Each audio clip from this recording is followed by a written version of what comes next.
bahwa ada framing-framing yang jahat. OCCRP ya, NGO ini atau LSM ini sama seperti kebanyakan kita di Indonesia.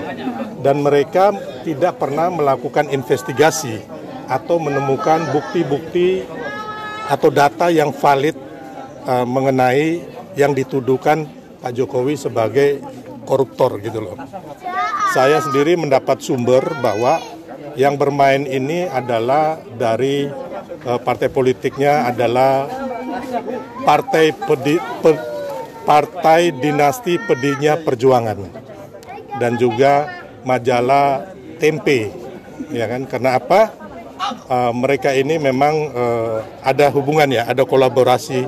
Kalau memang KONI ini punya bukti, kenapa Hasto menyerahkan ke KONI?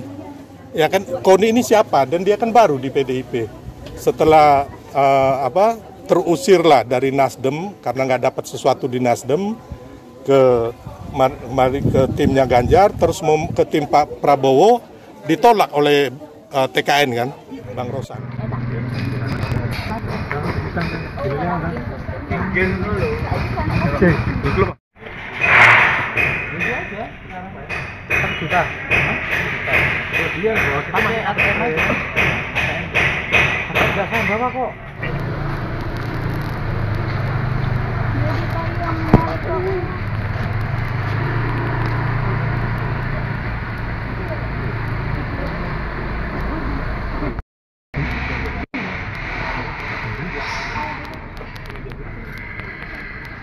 Yang mau masuk ya.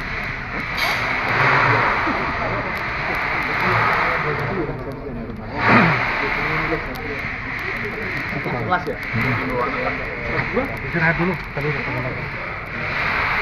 iki bro. Lah iya.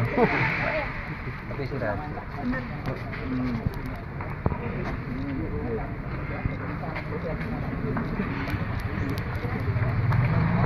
Awas.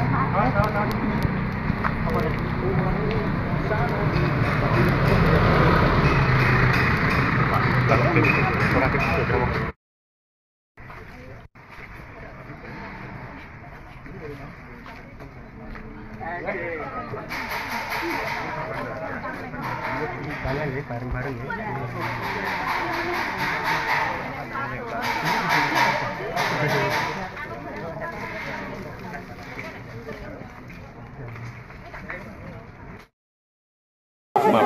Pak izin terkait pertemuan hari ini gimana Pak? Ya, Jokowi. pertemuan kali ini kangen-kangenan ya kepada Pak Jokowi, terus kita bicara hal-hal yang ringan-ringan saja, terus mengenai beberapa isu yang kita ketahui bahwa ada framing-framing yang jahat, yang kita ketahui bahwa tadi saya melaporkan ke Pak Jokowi bahwa ada pihak-pihak yang ingin bermain menghancurkan dan mengadu domba kita sebagai bangsa. Ya, contohnya apa yang dilakukan oleh OCCRP ya, yang kita tahu bahwa NGO ini atau LSM ini sama seperti kebanyakan kita di Indonesia.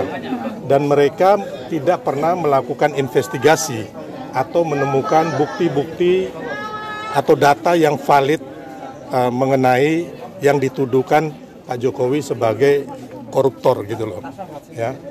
Jadi tadi Bapak sendiri hanya ketawa-ketawa saja. Bapak bilang bahwa Mas, saya sudah biasa dari dulu memang juga difitnah, tapi saya happy-happy saja. Menurut Bapak, ya sebenarnya beliau juga bahagia saja, tidak panik. Dan menurut saya yang panik itu orang yang sudah menjadi tersangka korupsi, ya kan? Orang yang ingin mengaburkan fakta-fakta hukum, ya kan? Yang udah jadi tersangka. Dan saya sendiri mendapat sumber bahwa yang bermain ini adalah dari salah satu kekuatan partai politik dan juga media. Mungkin saya nggak bisa sebut langsung, tapi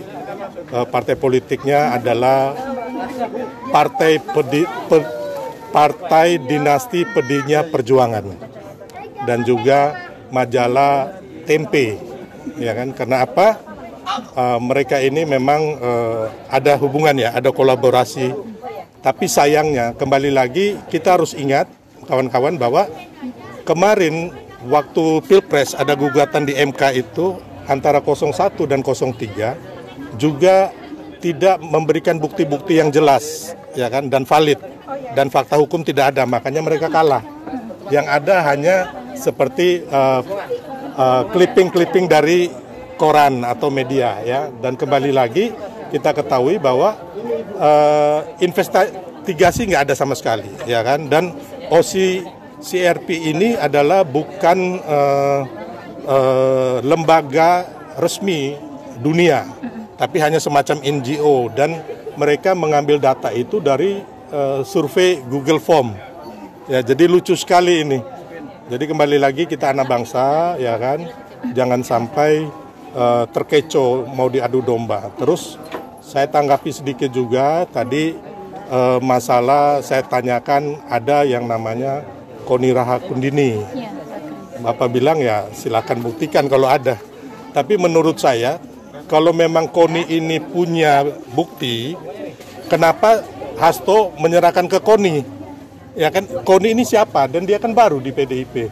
Setelah terusirlah dari Nasdem karena nggak dapat sesuatu di Nasdem ke timnya Ganjar, terus ke tim Pak Prabowo, ditolak oleh TKN kan, Bang Rosan. Makanya Koni mengatakan bahwa Pak Prabowo hanya 2 tahun. Ya kan? Ini kan fitnah ini. Nanti ada yang akan meracuni Pak Prabowo, dan ini kan nggak benar, kita tahu. Makanya orang sekelas begini jangan sampai bangsa kita percaya gitu loh, ya kan.